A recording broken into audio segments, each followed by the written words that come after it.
What's up, Pennsylvania? What's up, YouTube? What's up, all my cannabis enthusiast friends across the globe? I am Stephen Banks from CannaLyfe Media, and today is Terpy Tuesdays.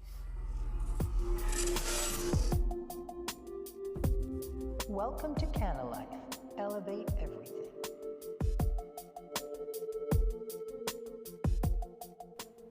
So Valencene gets its name the way most terpenes and most things in the world do. They get it because of where they're from, or where they're mostly prominent, where they're found in abundance. And guess where Valencene is found and where it was originated from?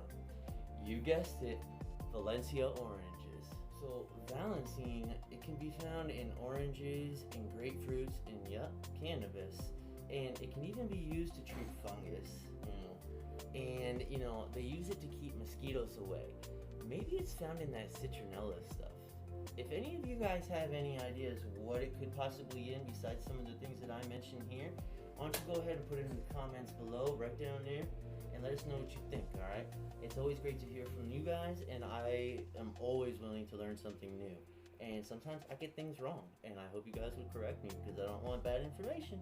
So if you guys know anything, put it down in the comment below, and make sure you click like on the way back up. So the best way of finding a strain with some Valencene in it is to ask your bud tender. Most are pretty knowledgeable, but let's face it, not every bud tender is the same, and they're not all as knowledgeable as the next one. So that's why we're here. I'm here to tell you that if you go to a store and you see some strains that have like Tangy in the name, more than likely you're gonna find some Valencene in there. If it's a real Tangy, you'll probably find pretty high levels of it in that strain. So if you go into a dispensary and you get something with Tangy in the name, and the breeder is telling you the true genetics, then you're probably going to find a significant amount of this anti-inflammatory terpene. So this Pharmaceutical RX Gorilla Kush has some secondary terps that I'd like to share. So with the Valencene coming in at 0.17%, which isn't really that significant, but in comparison to primary terps, it's a pretty good amount because you don't really see it that much anyway. But also accompanying this Valencene is going to be geraniol and cedrine, and those are also both known to be in mosquito repellents and citronella candles. So maybe there's a trend with these secondary terps. But next week we're going to take an in-depth look at cedrine, and maybe I'll have a product with that in it as well. And maybe we'll take another look at a primary terp. Maybe we're going to take a look at pining. I think that's what we're going to do. So next week, we're going to step back into the primary sector when we take a little bit more in-depth look at pining.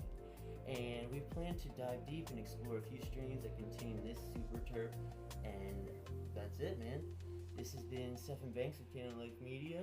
Another weekly installment of Terpy Tuesdays, and I will catch you at the product review later this week. I think we're going to be checking out the Rhythm Relax line and its variety of medications that help you sleep, relax, and just overall chill. So, that's it, guys. Have a great night.